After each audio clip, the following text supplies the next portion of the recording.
캠페인은 한 분이 한 달에 1,000원을 후원해달라는 뜻이었습니다만 더 많이 보내주셔도 됩니다.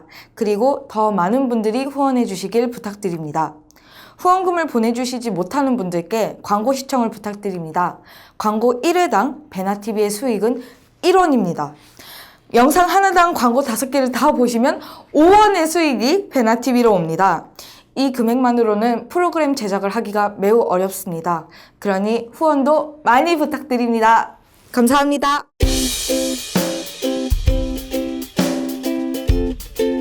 저희 부부 됐습니다. 그날로 그걸로 혼인신고하고 끝나는 거예요? 그죠. 동상을 가는 거는요. 너무 우레로 해서 가는 건 아니고. 취소. 아니 뭐 지속까지 하셔도 되는 거고. 한국에 오신 지 얼마 되신 거예요? 저 4년 차예요. 그러면 이제 완전히 뭐 적응하셨겠네요. 아니 아직. 그럼 평양이 고향이신 거예요?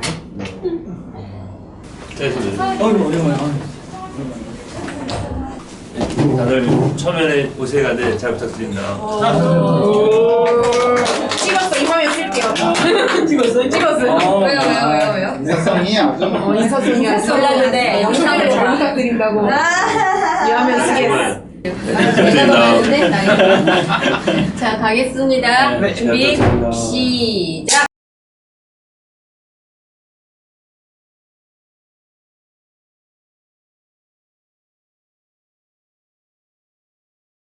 베나TV 시청자 여러분 안녕하십니까. 탈북청소년 팬미팅 시간입니다.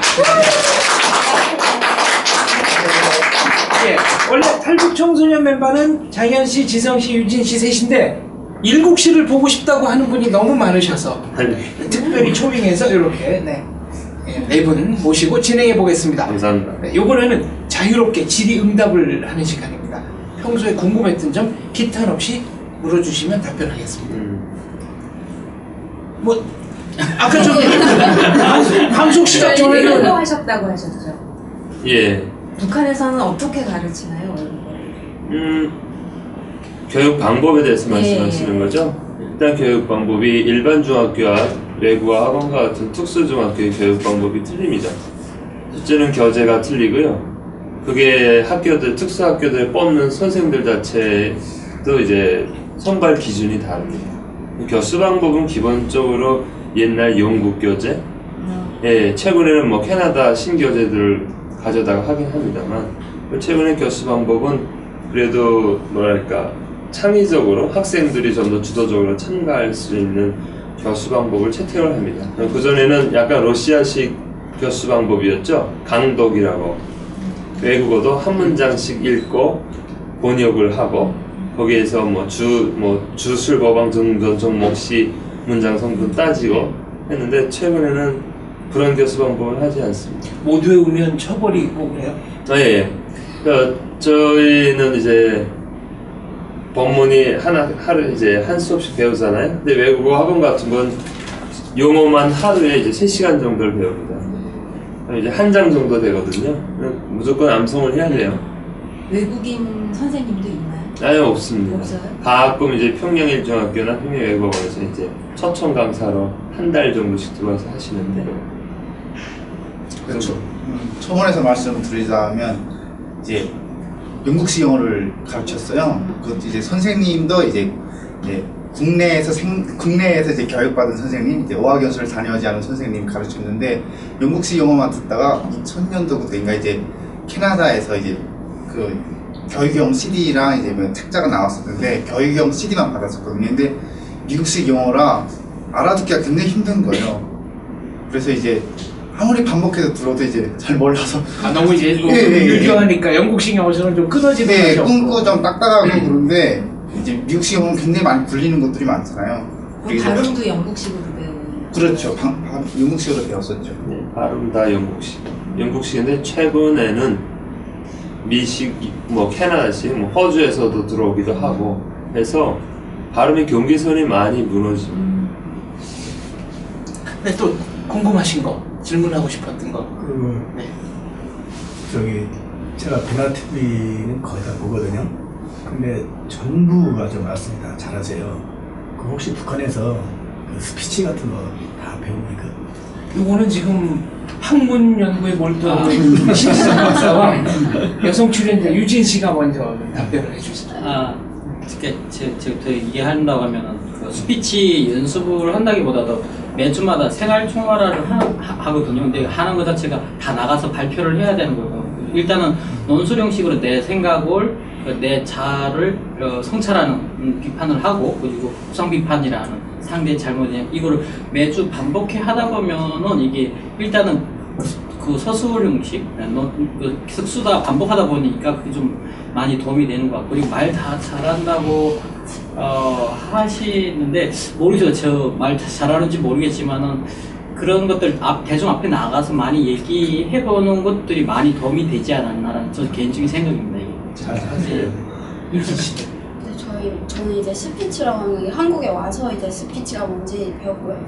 북한에 있을 때는 이제 얘기하셨다시피 이제 뭐 생활총화라던가 아니면 어떤 그 토론 같은 거 이제 할 때 그때 이제 본인이 내용을 적는다던가 아니면은 타인의 도움을 빌려서 적어가지고 이렇게 나가서 이제 앞에 가서 이제 뭐 얘기를 한다던가 이런 식으로 배웠고요. 그리고 많은 사람들한테서 이렇게 얘기를 하는 게 너무 떨리는 일이잖아요. 저는 한국에 와서 대학교를 다니면서 이제 스피치 뭐 많은 사람들한테 얘기하고 뭐 그렇게 해서 저는 배웠던 것 같아요. 네, 스피치를 말씀하셨는데 그거는 뭐 기본적으로 자기 경험의 터대에 의해서 이제 표현을 하는 것들, 뭐 그건 북한 사람뿐만 아니라 한국에 계신 이제 또 학생들도 너무 잘한다고 생각을 합니다. 근데 북한은 특이하게 문학 수업에 좀 힘을 많이 넣습니다. 중학교 때부터 문학이라는 과목이 두어서 문학에서 이제 시편들이 많이 나와요. 그래서 시 읊는 방법이 한국 분들이 읊는 것이랑 다릅니다. 굉장히 시를 정서적으로 굉장히 이제 운율을 굉장히 넣어서 이렇게 읊는 방법이에요. 강창을 한다면. 네, 그렇죠. 그리고 우리는 흔히 대학 가면 이제 정치사상 과목들이 많아서 정치사상 과목이 이제 4, 4 혹은 5강의에 한 번씩 발표를 하게 돼 있습니다. 그래서 자기가 논문이나 이런 걸 발췌를 해서 가지고 나와서 이제 교탁 앞에 나와가지고 이제 읽는 거죠. 근데 이걸 읽는 거 자체만으로도 참 많이 도움이 되는 것 같아요. 철학책을 보고 탈북한 장현 씨. 북한 사람은 말을 잘하는 것 같다. 지금 시청자 박 선생님이 말씀해 주셨는데. 글쎄요, 이제 뭐 말을 잘한다는 건 이제 여러 가지 의미가 있을 수 있다고 생각을 하는데요. 일단은 주장이나 내 생각을 이제 표현하는 면은 좀 잘하는 것 같아요. 그리고 이제 뭐 저 같은 경우에는 그쪽에서 대학교를 좀 다녔었는데 대학교에 화술이라는 과목이 있었어요. 그래서 거기에서는 이제 외워서 이제 직접 나와서 이제 다른 사람들, 많은 사람들 앞에서 이제 발표하는 연습들을 굉장히 많이 했었던 것 같고요. 그리고 이제 다른 의미로서 말을 잘한다, 이제 내 생각을 표현을 잘 하는데 그 내 주장과 그게 연결되는 전제들까지 이야기를 하는 건 그는 좀 좀 부족하지 않을까. 주장은 굉장히 잘하는데요. 상대방을 설득시키거나 공감시키는 능력은 남한 교육 방법이 훨씬 좀 많은 것 같아요. 네. 아니, 제가 지난번에도 왔었는데 그 김희성님이라고 계시잖아요. 우리 연세가 어떻게 되는지 모르지만 그래도 말씀이 상당히 논리적이더라고요. 아직 그 한국말에 적응이 좀 안 돼. 사투리를 많이 쓰시는 네, 좀 알아듣지 못했지만 네. 그 논리 전개가 상당히 아주 뭐 엘리트 교육을 뭐 대학교까지 간 친구들, 그리고 이제 문과대학 쪽으로 간 분들은 그래도 이제 논리적인 어떤 발표 연습들은 굉장히 많이 할 수 있죠. 그런데 이제 그렇지 않은 분들은 이제 훈련이 덜 된 분들이 많다고 생각을 합니다. 어쨌든 학교 교육 과목은 없는데 네. 이게 뭐 생활청화라든가 네, 생활청화 네, 그것 뭐, 때문에 그렇던 얘기죠. 뭐 이제 다른 친구들 앞에서 이제 발표를 한다든가 그럴 때는 도움이 많이 된다고 생각합니다. 생활청화가 도움이 됐어요. 아이고. 생활청화는 거의 지옥인데. 유진 씨는 생활총화 도움이 됐어요? 저는 이제 생활총을 하면은 무조건 비판식으로 하잖아요. 그러니까 네. 내가 누구를 까야 되잖아요. 걔는 너 잘못했으니까 이거에 대해서 고치시오 막 이런 식으로 얘기하다 보니까 도움이라기보다 너무 이제 좀 어려운 시간이었어요. 그러니까 그렇게 서로가 이제 짜는 거예요. 막 오늘 이 시간에는 네가 나를 비판하고 다음 시간 내가 너를 비판할게 뭐 이런 식으로. 네. 이제 생활청화는 크게 두 파트예요. 한 파트는 나 자신을 성찰하는 것, 이른바 좋게 말해서 성찰하는 거고, 이제 자아 비판이 자아 비판인 거죠. 자아 비판이고 두 번째가 이제 호상 비판에서 다른 사람을 비판하는 건데 나 비판하는 것까지는 뭐 괜찮아요. 뭐 나 잘못했어요. 뭐 그러면 되는데 다른 친구들 비판하는 거는 굉장히 좀 낯이 뜨거운 이제 굉장히 그 친구에게는 좀 미안한 이제 그런 시간이죠. 외모도 마음도 모두 순수하고 여린 우리 신지성 박사. 박사학위를 따진 않았는데 꼭 박사학위를 따라는 의미에서 저는 이제 개인적으로 신박사 이렇게 부르고 있습니다. 이제 정 박사님 자꾸 그렇게 해가지고 부담스럽다고 몇 번 말씀드렸는데 계속 하셔가지고 부담이 계속 오긴 하는데 저 생각은 항상 그런 것 같습니다. 이게 지금 솔직히 제가 와서 한국에 와서 대학 발표 때 실질적 무대에서 서서 발표할 때는 되게 떨리거든요. 실질적 발표를 많이 망친 경우가 많아요. 근데 이게 앉아서 이렇게 편안하게 하는 자세에서 얘기할 때는 자유롭게 편하게 얘기하는데 실질적으로 무대에 섰을 때는 솔직한 얘기로 많이 떨리고 실수도 많이 하고 또 까먹거든요. 근데 이게 근데 다 북한 사람들이 따도 다 그렇다 하긴 그렇고 저 혼자로 봤을 때는 제가 스스로도 말을 잘한다라고 생각을 못 해봤고 그리고 발표를 잘한다라고 뭐 생각 못 해봐가지고 딱히 이 말씀에 내가 제가 어떻게 드려야 될지 결론이 나기도 그런 것 근데 같습니다. 오늘 팬미팅 한다 그러니까 네네. 이발도 하고 왔어요. 네 그렇습니다. 네, 머리도 좀 이렇게 좀 스타일도 힘도 주고. 네, 좀 예인 것 같아가지고. 네. 자, 또 질문 받겠습니다. 혹시 뒤에 오늘 권여정님. 네, 먼저 김일국 씨한테 질문하고 싶은데요. 네, 사심을 좀 담아서. 감사합니다. 그 북한에 계실 때 그 39호실인가 거기서 일하셨잖아요. 그거 일종의 공무원이잖아요. 공무원이고 회사고 관료제 조직인데 북한에 근데 또 남한에 오셔서도 잠깐 회사 생활을 하셨다면서요. 그래서 북한 내에서 회사 분위기라든지 회식 문화라든지 어떤 그런 거랑 남한이랑 어떻게 다른지 그게 궁금해요. 진짜 지금까지 한국 와서도 제일 못 받은 질문 중에 하나네요. 예.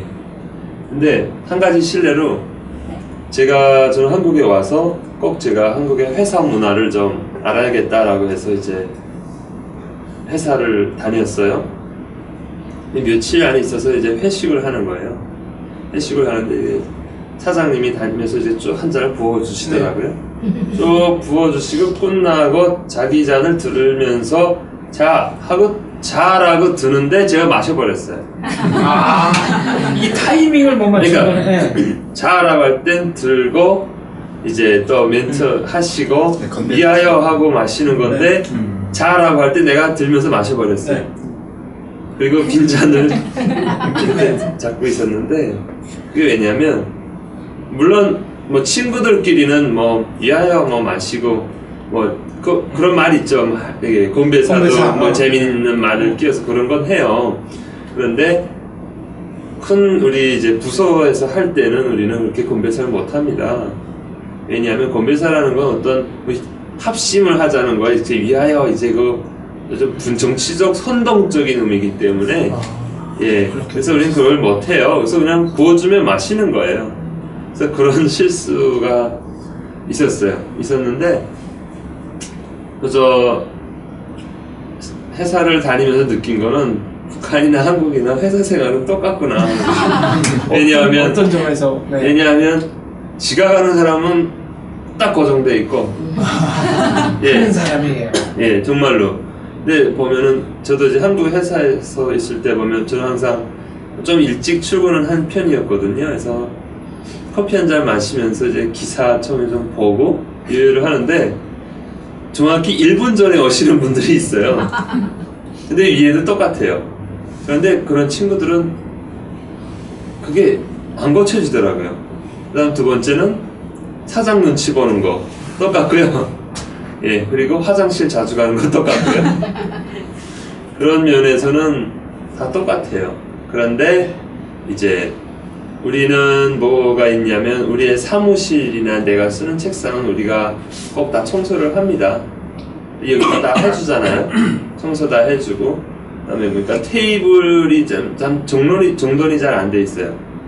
저는 다 나와서 내 책상 내가 닦고 바닥단 내가 탔고, 근데 그런 행위는 좀 적은 것 같습니다. 일 시작하기 전에.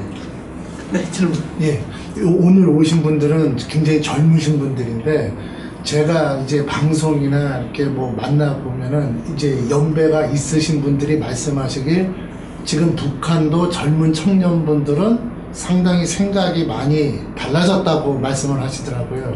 그러면 옛날보다 북한 체제의 이 경고성은 과연 변한 건지, 그로 인해서 혹 북한 사정을 잘 아시니까 예상하건대 한 북한의 잔여 수명을 어느 정도까지 예상을 하실 수 있는 남아있는 얼마나 더 버틸 것인가까지. 네. 자, 그러면 네, 지성 씨. 잔여 수명이라고보다 일단은 그 한국에도 세대 갈등이 있듯이 북한도 이게 세대 갈등이 있는 걸 나타나거든요. 왜냐면 고난의 행군 이전하고 이후를 자꾸 제가 구분하고 있는 이유는 이전에 그래도 괜찮게 살았던 세대들의 그 마인드가 있어요. 그러니까 쉽게 말해 한국에서 말하면 IMF 이전에 대한 그 추억이 있듯이 북한도 고난의 행군 이전의 마인드 그때 그 추억이 그때는 좋았어라고 하시는 분들 마인드가 있는 그 세대가 있고 배급이 끊어지기 전에. 네네 그게 한 지금 나이로 하면 50세 이상 분들이거든요. 그다음에 장마당 세대 마인드가 또 있고 장마당 이후 세대 지금 한류라고 하는 그 북한의 DVD라든가 한국의 DVD라든가 이런 문화가 들어가면서 또 세대가 또 바뀌고 있는데 최근에 온 친구 얘기를 들어봤더니 그 친구는 기본적으로 한국에 대해서 잘 알고 있더라고요. 북한에서도 그 대학까지 가려고 하다가 그 자기 원하는 대학에 가지 못해가지고 다시 한국에서 대학 다니고 싶어가지고 탈북해가지고 한국 지금 대학 준비하는 친구가 있더라고요. 그러니까 저희 탈북 세대 때는 상상도 못하던 일들인데 이 친구들은 그런 정보와 그런 데이터를 갖고 있고 한국에 대해서 전혀 모르는 게 아니라 전 모르고 오는 세대인데 그 친구는 기본적으로 베이스를 알고 뭘 할지도 선택해가지고 오는 친구들도 있다는 거 보면서 이거는 많은 변화다. 이 친구들이 만약에 이게 잘 준비되고 그리고 한국에 대한 다양한 걸 더 많이 접하다 보면은 분명한 북한의 많은 변화, 그러니까 붕괴까지는 모르겠어요. 왜냐하면 그 정도까지 늘 김일성이 죽었을 때도 붕괴된다고 했고 그 전에도 붕괴된다고 계속 했는데 게 오류 난 건데 붕괴는 잘 모르겠고 이런 변화가 점진적으로 확산되다 보면은 언젠가는 저는 우리가 얘기하는 통일에 가깝게 그런 나라에 오지 않을까. 가능하다고 장현 씨는 북한의 잔여 수명 어떻게 예측하나요? 진짜 되게 변수가 많아서 예측하기는 굉장히 힘들 것 그렇죠. 같은데요. 일단 이제 선생님께서 말씀하신 대로 이제 분명히 이제 신세대, 이제 젊은 세대랑 이제 그리고 이제 나이 기성세대 간의 문화적인 차이나 또 관념적인 차이는 분명히 존재를 한다고 생각을 해요.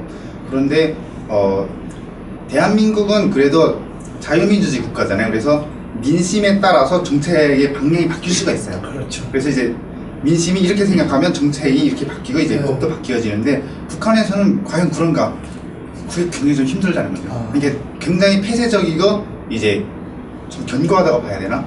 이제 민심에 따라서 정책이 바뀌어지지가 않는 국가잖아요. 그래서 저는 이제 젊은 세대가 생각이 많이 바뀌는 것 이것도 필요 조건이긴 하지만 얼마나 큰 힘을 가지고 예를 들어서 이제 얼마나 큰 힘을 가지고 푸시를 할 수 있느냐에 따라서 이제 북한의 어떤 수명이 좀 바뀔 거라 생각을 하는데 글쎄요. 아무도 모릅니다. 네, 잘 모르겠습니다. 저는 잘 모릅니다. 예측하기가 참 어려운 문제다. 네. 7시 생각은 어때요? 일단은 북한이 결국 잔여 수명이라는 건 북한이 언제 망할 거냐잖아요. 근데 그 질문에 대해서는 반대로 이런 생각을 좀 해보셨으면 좋을 것 같아요. 제가 너예주입니다. 너예주인데 거리에 다른 집 옆에 마을에 있는 한 모습이 다른 남의 모습이 엄청 힘이 셉니다. 힘도 세고 저 친구를 꼭 내 너예로 좀 데려왔으면 좋겠어요. 네. 그런데 방법이 없습니다. 제가 언제는 저 집에서 쫓겨날까를 기다리는 거예요. 그런데 그 너애가 그 집에서 어느 날 쫓겨났는데 그때는 이미 나이도 다 먹었고 힘도 빠진 상태입니다. 예, 그럴 때는 저 너애가 언제 내 사람으로 만들까라고 그 바람 그 자체는 아무런 의의가 가지질 않아요. 그렇죠. 예, 이 말은 어떤 거냐면 제가 설명드리면 이제 북한은 달라졌다라고 말씀을 하십니다. 근데 달라졌다의 기준성을 북한에서는 잡을 수가 없어요. 왜? 정치적 변화로 달라졌는가? 아니면 그들의 문화의식 수준이 달라졌는가? 그래서 북한이 달라졌다고 말씀하실 때 우리는 흔히 한국의 드라마나 이런 걸 많이 봐서 많이 깼다. 국제사회에 대한 정보도 많이 접하고 한국 사람들과 소통할 수 있는 기본적인 베이스가 올라갔다라고 생각을 하십니다. 그런데 그건 중요하지 않아요. 북한의 젊은 계층이 그거를 정보들을 받아들인다고 해서 북한 정치 변화를 이끌어낼 수 있는 힘은 안 됩니다. 그런 북한의 변화를 볼 때 뭘 보셔야 되냐면 북한이 변화를 하는가 아니면 순화를 하는가를 보셔야 됩니다. 예, 아시다시피 우리 혁명이라는 거는 부르주아지가 돈을 많이 모은 부르주아지가 생기는 게 첫 번째고, 돈을 가진 사람이 난 돈을 가졌으니 그 다음에 원하는 게 뭐겠어요? 자유. 국가에 자유를 달라고 이제 나서기 시작하면서부터 그 국가는 이제처럼 민주주의적으로 어떤 뭐 혁명이 일어나던 이렇게 나갈 겁니다. 그러니까 이 얘기가 많잖아요. 한국에 오면. 이제 다음 주제가 이제 서로 오해하는 건데, 북한은 왜 그런 압박을 받으면서도 혁명이 안 일어나? 왜 데모가 안 일어나? 라는 질문을 하십니다. 그거는 북한 내부 입장에서 생각을 해보시면 되는 거예요. 예, 내가 그 역량을 만들 힘이 없으면 순화를 하는 게 빨라요. 예, 그러니까 북한의 어떤 민주적 변화들을 정치적 변화를 이끌 만한 역량의 힘이 오히려 순화하는 방향으로 가신다고 보시면 되겠습니다. 자, 베나TV 공개방송의 열혈 개근상에 빛나는, 거의 개근상에 가깝죠. 대학생에게 염승원 군, 이 북한 젊은 지금 이제 누나 형님 뻘인데 평소에 이 점이 궁금했다라든가 이 점은 꼭 좀 물어보고 싶었다라는 게 일단 뭐가 있을까요? 제가 생각하는 북한 이미지는 진짜 옛날부터 거의 굶어 죽는 막 소만이냐 막 그런 이미지였거든요. 근데 이렇게 고난의 행군에 그때만 그랬다는 것 같은데 북한에 사실 때 막 아픈 거나 뭐 그런 거 있었는지 무슨 그 고난의 행군 이제 90년대 중반 4년부터 그냥 네, 지금 그렇죠. 그냥 학자들 보면 2000년 초반까지 본 사람들인데 이후에도 좀 간단한 실례로 2014년에 제가 어느 한 출장을 가면서 농촌을 지나는데, 그 농촌에서 그 한 해 겨울에 20가구가 굶어 죽었습니다. 예, 60가구 정도의 마을에. 예, 아직도 굶어 죽는 사람은 분명히 있고요. 지금도. 예, 지금도. 네, 줄어들긴 했지만. 예, 예. 그런데 참 안타깝죠. 그렇죠. 세 분 다 고난의 행군 때는 북한에 있었던 저도 있었었죠. 고생 많이 하셨겠네. 근데 뭐 저희 집은 그래도 아빠, 뭐 저희 집도 마찬가지 이제 고난의 행군의 그 어려움이 똑같이 이제 부르긴 했습니다만은 굶어 죽을 정도는 아니었어요. 그래도 아빠 엄마 열심히 이제 장사하고 이른바 국가에 끝까지 충성하던 사람들, 배급만 계속 기다리고 있던 사람들만 이제 굶어 죽고, 아 국가가 배급을 안 주네, 먹고 살아야겠네. 그래서 공공재에 손을 댄다든가 아니면 장사를 한다든가 이런 사람들은 그래도 조금은 좀 살아남았죠. 오히려. 예, 그래서 뭐 이른바 94년부터 2000년도까지는 굉장히 이제 먹을 게 없어 굶어 죽는 사람들이 굉장히 많았고요. 그 이후부터는 굶어 죽는 사람들이 있었는데, 좀 더 디테일하게 말하자면 사람이 이제 영양 실조라는 게 걸리게 되면 합병증에 오기가 굉장히 쉽거든요. 그러니까 근데 면역력이 떨어져요. 그래서 많은 병에 걸릴 수 있는, 많은 병에 노출될 수 있는 어떤 몸 상태가 된단 말이에요. 그래서 병사로 죽은 사람들이 굉장히 더 많을 거라고 생각을 해요.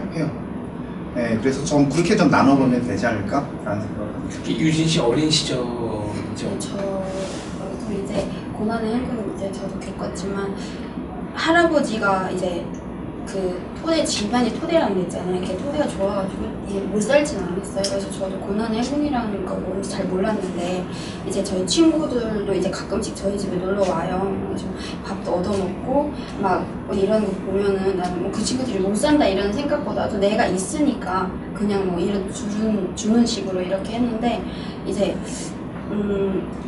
고난의 행군 딱 들어서면서 이제 할아버지 뭐 또 돌아가시고 이러니까 저희 어머니가 이제 밀수를 하기 시작했어요. 그러니까 뭐 예를 들어 장사를 했었죠. 직장 생활을 하다가 뭐 그렇게 하면서도 또 부족하게 살지를 않았으니까, 네, 근데 다른 사람들 보면 이제 길거리 다니다 보면 이제 피 뽑아서 이제 뭐 매일 팔고 그리고 또 다른 지역의 사람들이 이제 막 힘들고 이러니까 그 어린이들을 납치에다가 이제 뭐 피를 뽑아서 이제 그거를 판다든가 아니면 그런 식으로 하고 또 길거리 돌아다니는 뭐 그 고철을 주워서 아니면 파지 뭐 이런 걸 주워서 그거를 또 이제 가져다 팔고 이렇게 해서 계속 끼니를 이어서 살면서 그런 식으로 지금도 이제 먹고 사는 데는 여전히 힘들게 사는 것 같아요. 지성 씨는 군인이었죠. 네, 네. 근데 저도 고난행군 시기이죠. 제가 80년생인데요.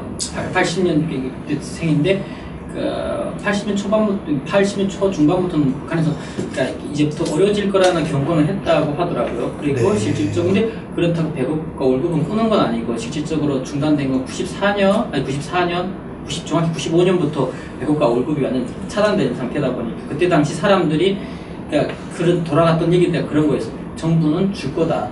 배급 밀어서 준다는 생각에 대비를 안 하죠. 그렇죠. 대비를 안 하고 계속 회사는 출근하고 월급도 주고 배급 준다는 했는데 그게 안 된 게 그게 95년부터 시작됐고 그러면서 시작된 게 장마당이 시작됐고 장마당 계속 통제했는데 지금 북한이 그 유연하게 작동되는 이유 중에 하나가 배급과 월급은 제대로 작동 안 되지만 장마당으로 인해 가지고 자체적으로 다 이들이 살아갈 수 있는 또 채널이 또 생긴 거인 거죠. 그리고 그 다음 채널이 또 뭐냐면 해외에 많은 노동자들이 지금 나가 있어요. 그게 지금 뭐 통계도 뭐 5만에서 10만, 20만 원을 내다보는 경우인데 그 노동자들이 그 돈 벌어서 또 가족을 송금하는 경우 있고 지금 탈북자들이 와서 또 돈 버는 경우 옛날에 비해서 95년부터 2000년 요때 비해서 지금 많은 다양한 채널들이 있어가지고 95년 당시에 비해서 좀 나아졌다고 하는 얘기.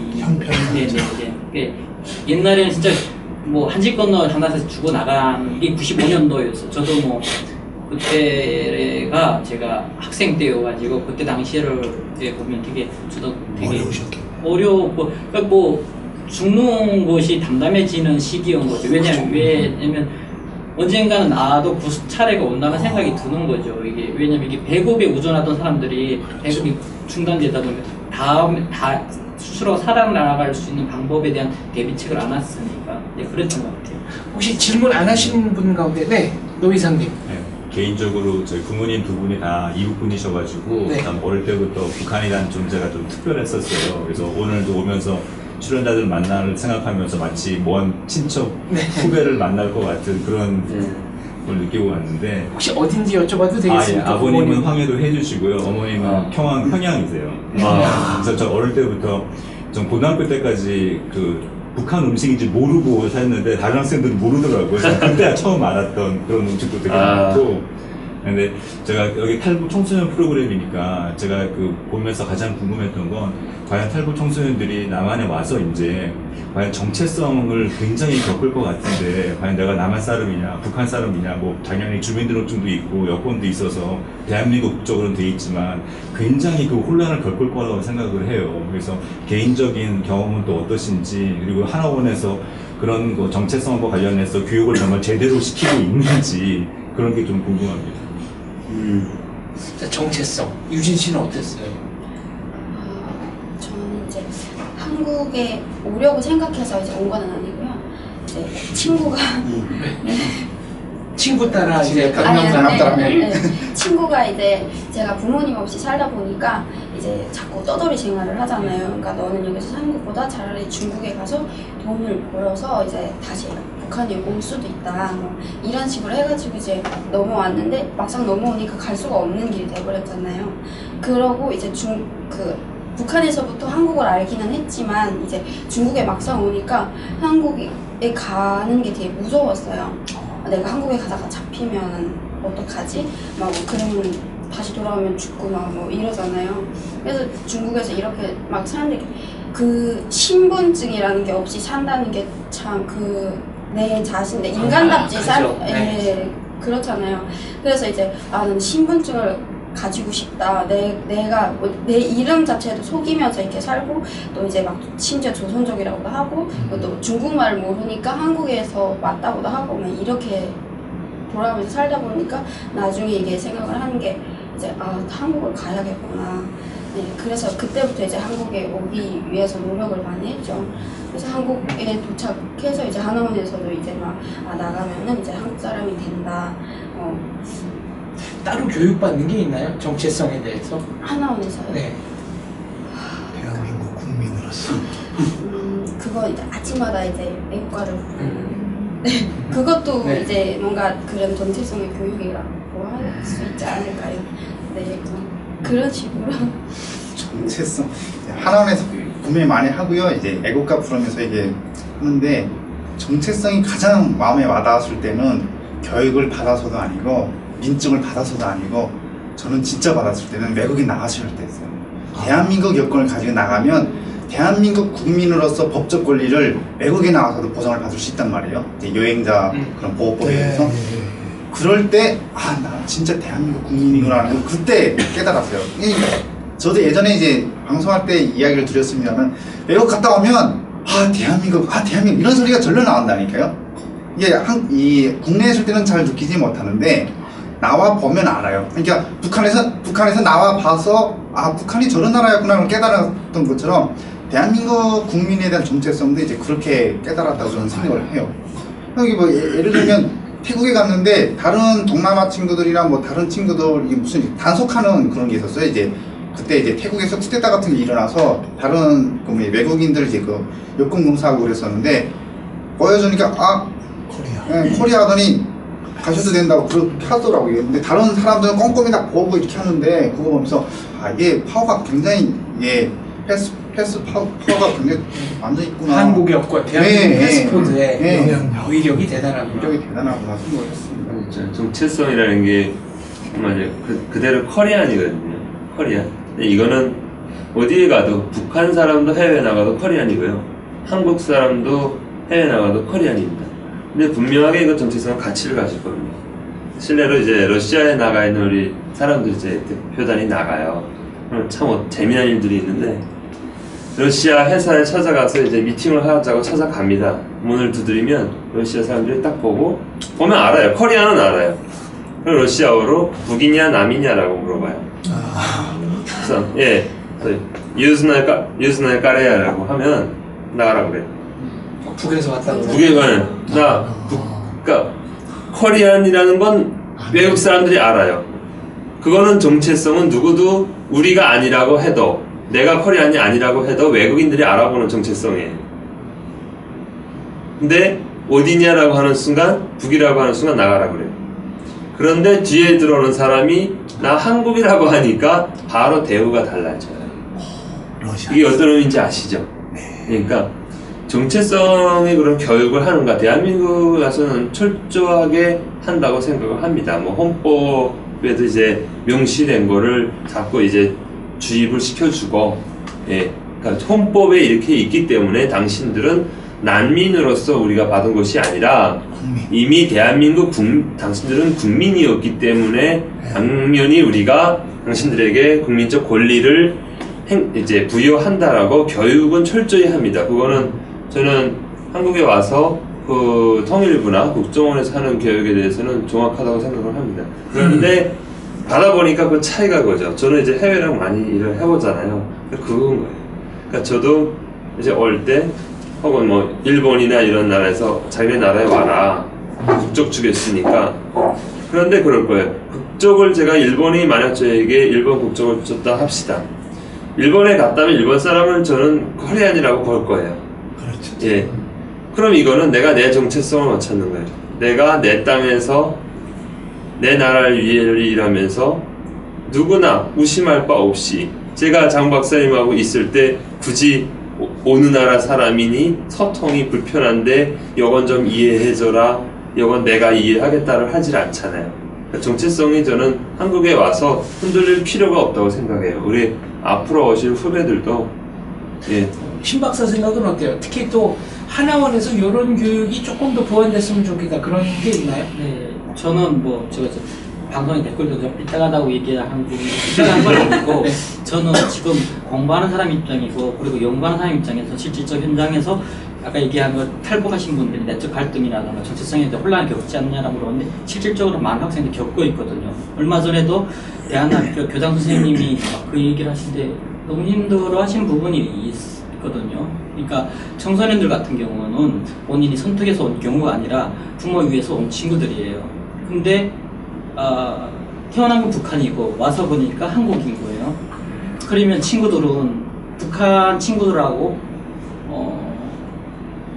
속된 말로 왕따 주기도 하고 그래가지고 대한학교가 생긴 게 그래 생긴 거거든요. 그러니까 이 친구들은 그거에 대한 갈등 부모님하고 해요. 내가 오고 싶어 왔냐고. 그걸 상당히 많이 겪어요. 왜 나를 여기로 데리고 와서? 네, 실질적으로 겪는 문제고 교육 현장에 있는 그 선생님들도 그렇고 그 북한 친구 학교 와도 어떻게 본인들이 대처해야 되겠는지 어떻게 소개해야 되겠는지도 두려운 거고 그리고 만약에 실질적으로 제가 탈북민이 전과 치열한 책을 썼는데 3명 다 여기에서 일반 고등학교 다닌 친구들이에요.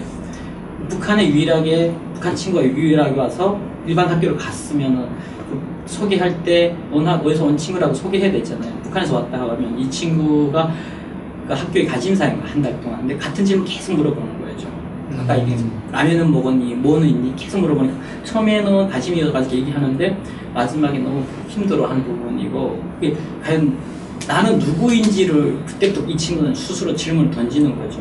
그러니까 그걸 계속 성장이 가는 거고 이게 지금 성인이 된 분들하고 청소년들하고 지금 청소년 방송이니까 하는 얘기인데 많이 내적 활동을 겪고 있어요. 실질적으로 많이 이탈하는 부분도 있고 이거는 어떻게 해결해야 되겠는지 어떻게 그러니까 이게 한두 번의 교육으로 될 문제일까 그리고 이게 탈북자만의 문제일까 이탈 문제일까 라는 고민은 저한테 아직 과제거든요. 풀어가야 될 과제들. 이분도 다 좋은 얘기 하셨는데 또 이런 얘기를 하게 돼가지고 죄송합니다. 현실 문제입니다. 근데 선배님이 말씀하신 거 제가 인정하는데 분명히 여기서 문제는 뭐냐면 대한학교가 시장화가 되면 안 돼요. 정말로. 그건 어느 부모나 같을 거예요. 여기서 공감대는 뭐냐면 내 자식이 살짝 너머예요. 그러니까 말이 이제 불편한 친구예요. 하지만 내 자식은 별로 그렇게 좀 괜찮을 것 같아요. 그렇다고 해서 굳이 농학학교에 데려가지는 않을 겁니다. 오히려 일반 학생들하고 휩쓸려서 거기서 친구가 생기고 거기서 자기 네트워크가 생기기를 바라는 게 부모의 마음이에요. 근데 여기에 오면은 나는 철저히 반대하는 게 오면은 대안학교가 필요 없어요. 각 학교들 분산돼서 처음에 힘들더라도 그게 바로 교육자의 임무예요. 이렇게 서로가 배이게끔 서로가 친구가 되게끔 맺어주는 게 선생님의 역할이에요. 그런데 바로 오자마자부터 대안학교로 뽑아가요. 대안학교로 가서 너희들은 저희 가면 이러이러한 차별이 있을 거기 때문에 대안학교에서 스페이셜 커리큘럼이라는 교육을 받아야 된다고 주입하는 자체가 학생들이 어릴 때부터 와서 나는 특별한 존재인가? 혹은 이상한 존재인가를 의식을 하게 되는 겁니다. 물론 대안학교가 저는 우위가 없다고 하는 건 아닌데 최근에 그러한 문제가 주변에서 오히려 내가 의식을 굳이 하지 않을 것도 주변이 부여하는 게 있어요. 예, 그래서 학자 중에는 외국에 코리아타운 짓는 거는 결국 폐쇄 정책이고 잘게 그 나라 사회의 중심부로 각계 약진해서 가는 게 잘하는 거다. 그렇죠. 미국에 보면 유태인 타운이 없잖아요. 하지만 정계, 재계, 유태인들이 영향력을 다 미치고 있잖아요. 장현 씨도 하고 싶은 말이 많은 것 같아요. 제가 이제 대한학교에서 일하고 있는 실무자로서 이제 설명을 드리자면 이제 제가 이제 가르치는 학생들은 이제 초등학교, 중학교 친구들이에요. 그런데 일단 첫째로 이제 아이들이 제가 있는 대한학교는 오전에는 이제 그 공교육을 받고요. 오후에 와서 이제 방과후 수업을 받거든요. 그런데 자기 자신이 북한에서 태어나거나 중국에서 태어났다는 얘기를 절대로 하지 않습니다. 왜냐면 친구들이라는 건 사실은 이제 동질감에 의해서 이제 또래가 형성이 되는 거거든요. 같은 게 굉장히 많으면 공감대가 많으면 이제 이렇게 친구가 되는데 불필요하게 나 북한에서 왔다고 해서 이제 친구들이 이제 불필요한 편견 같은 걸 갖는 걸 그 친구들이 굉장히 또 이제 자동적으로 아나 봐요. 그래서 이야기를 절대로 하지 않거든요. 근데 혹시나 이제 어떤 선생님이라든가 이 친구는 북한에서 태어났어 얘들아 잘 덜 봐줘 이렇게 하잖아요. 그러면 아이들이 이제 어떤 질문을 하냐면 언론에서 봤던 것들 김정은 봤어? 뭐, 야 사람고기 먹어봤니? 뭐 이런 거 있잖아요. 뭐 뱀고기 먹어봤니? 이른바 이만갑이나 뭐 여러 등등 있잖아요. 그런 데서 나왔던 어떤 자극적인 이야기들을 이제 봤던 친구들이 그 친구한테 계속 물어보는 거죠. 근데 난 실제로 총살 장면을 본 적도 없고 뭐 이제 뭐 사람고기 먹어본 적도 없고 뭐 그거 없는데 이제 그런 이야기를 하니까 아이들이 이제 점점 더 스트레스를 받는 거죠. 그래서 약간 정체성 하면 좀 굉장히 미묘하고도 힘든 부분인 것 같아요. 이제 어린 아이들이 이제 정체성을 이제 자리 잡아 간다는 건. 저도 한 10년 정도가 걸렸거든요. 이게 뭐 알아요. 저는 대한민국 국민은 아는데 이게 피부로 와닿기까지는 10년 정도가 걸린다는 거죠. 나는 젊은 우리 탈북민 젊은 친구들이 이건 알아줬으면 좋겠어요. 외국에 가면 만약 우리가 저 싱가포르나 갔다면 나 북에서 왔어. 그들은 아무런 질문도 하지 않을 겁니다. 아무런 질문도. 오히려 한국 분들이 관심을 가지고 그 엉뚱한 질문이든 불편한 질문을 던지는 게 너무 감사히 생각해야 돼요. 예, 그것이 커뮤니케이션의 그러니까 실마리가 돼요. 그래서 얘기를 나누면 또 나도 질문을 하고 이렇게 해서 친해져 가야지. 만약 우리가 대한민국이 아니라 내가 일본에 갔더라면 일본은 좀 뭐 북한에 관심이 있으니까 다른 유럽 나라 영국 갔다면 뭐 난 from North Korea라고 한다면 아무런 질문도 안 합니다. 그 다음 그럼 질문이 없죠. 네. 그들은 또 그럼 거기 가서 그럼 북한 관심 없네? 이렇게 하면 안 되는 거죠. 그러니까 오히려 그거를 그러니까 생각의 차이잖아요. 그러니까 저는 이게 뭐 이 방송 또 북한 분들도 많이 보고 하시니까 오히려 질문을 나하고 얘기를 하자. 너를 이렇게 보면 나하고 얘기를 하자는 거로 인식을 하고 또 내가 질문을 하고 이러면 서로 더 친해지지 않을까 하는 생각입니다.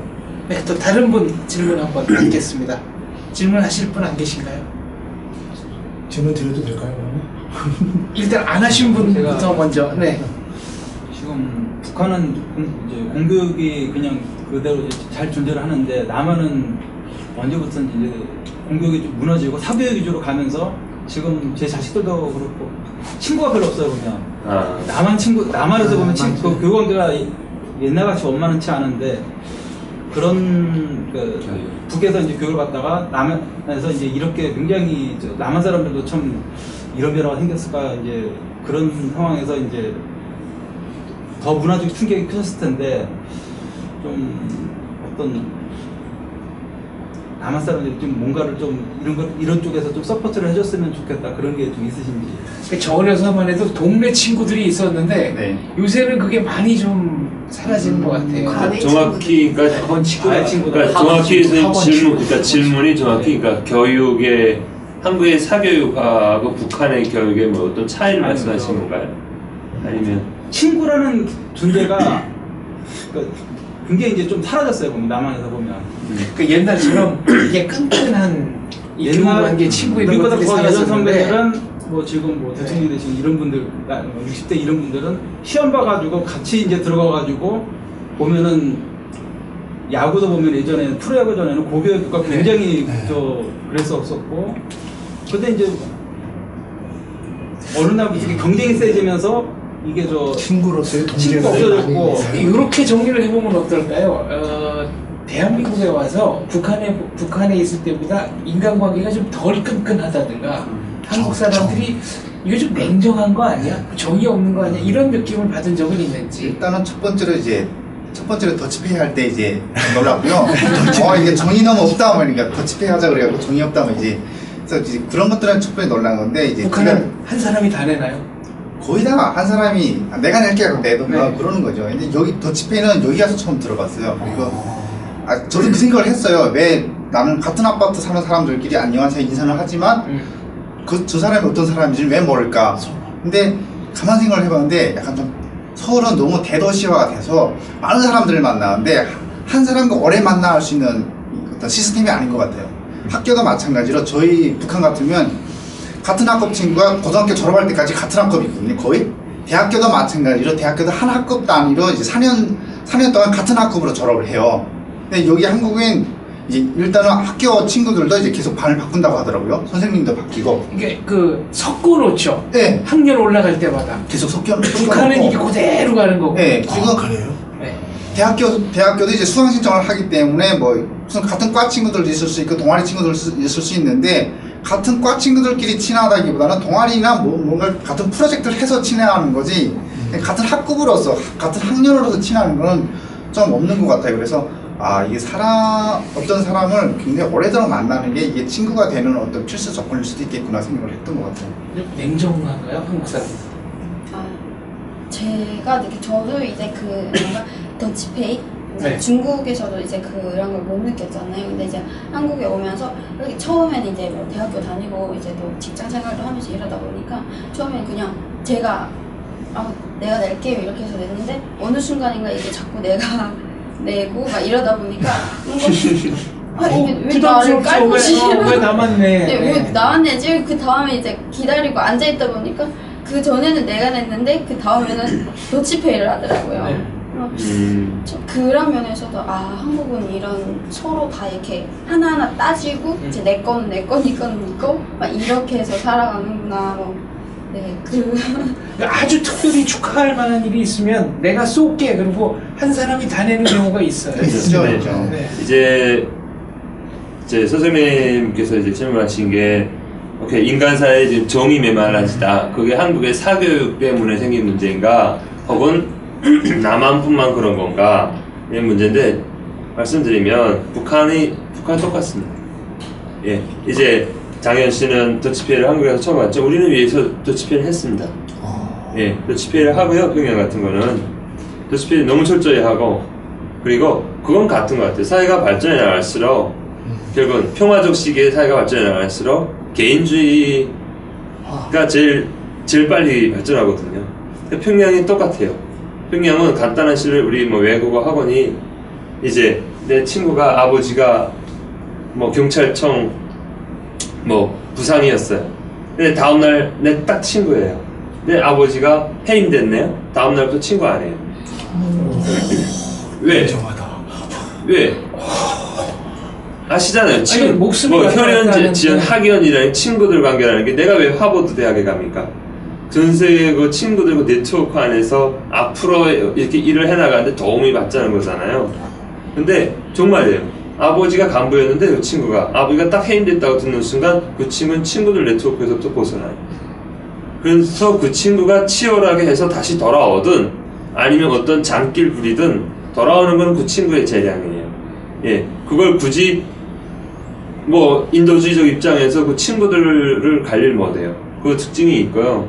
그리고 그러니까 똑같다는 거. 예, 북한에도 친구 자기하고 이해관계가 있을 때만 친구예요. 그런데 문제는 뭐냐? 그렇다면 한국 사람의 정이 어떠냐? 북한에 비해 볼 때 정은 더 있어요. 정확히 말씀드리면 한국이 정이 엄청 많아요. 간단한 실례는 뭐냐? 저는 어르신들을 많이 모시고 일을 했습니다. 제가 21살부터 사회생활을 하면서 보이부도 그렇고 당 기관도 그렇고 어르신들 밑에 있잖아요. 누가 밥을 사줍니까? 예, 밥 절대 안 사줍니다. 밥 사주거나 이런 정을 표시를 안 해요. 무조건적으로. 그래도 한국에 와서 저는 북한 사람이라고 말을 안 해도 그냥 그래 열심히 한다고 선배 형들이 밥 사주고 응? 지나가다 그러지 않아도 며칠 전에도 술 조금 먹고 가야겠는데 야 너 집이 좀 멀지? 대리비도 내주고 없습니다. 북한 이런 거. 사장님이 회식도 시켜주고 술을 먼저 마셔서 그렇지. 네, 그러니까 이런 면에서 볼 때 그럼 그렇게도 볼 수 있겠죠. 한국이 부유해서 오히려 더 그러한 배려적 차원의 정이 아니겠는가 하는데 그게 아니라 북한은 경직돼 있잖아요. 경직된 눈치 보고 이렇게 좀 더 그런 사이인데 아무래도 여기는 좀 다 사람 인간 사이에 여유가 있는 거예요. 인간 사이의 여유. 북한에 인심은 쌀떡에서 난다는 말이 있거든요. 근데 그런 속담도 있죠. 그런 속담이 있는데 사실 내가 돈을 낸다는 건 무언가를 산다는 거는 너하고 나와의 관계를 내가 굉장히 중요하게 여겨 이런 의미일 수가 있거든요. 그래서 대한민국은 그래도 이제 덜 경제 활성화되다 보니까 북한에 비해서 이제 삽이 개인이 가지고 있는 돈이 북한보다는 좀 많을 수가 있거든요. 내는 경우는 있다고 생각을 합니다. 근데 우리나라도 개인 돈 쓰는 게 아니라 판공비를 많이 써요. 네, 자, 네. 어느덧 정해진 시간이 다 됐는데요. 북한의 사교육 열풍, 대한민국 못지않게 어마어마하다는 말씀 드리겠습니다. 이번 순서는 여기서 마치고요. 바로 다음 회차로 넘어가도록 하겠습니다. 감사합니다. 감사합니다.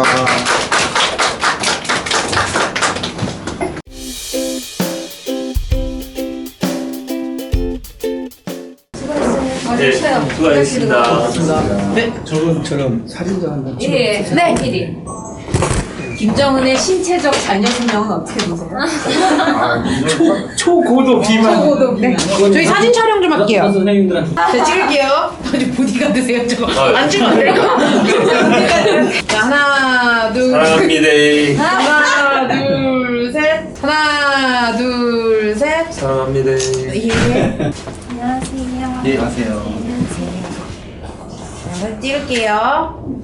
자, 하나, 둘, 셋. 이거예요? 이거는? 잠깐만. 자, 하나, 둘, 셋. 네.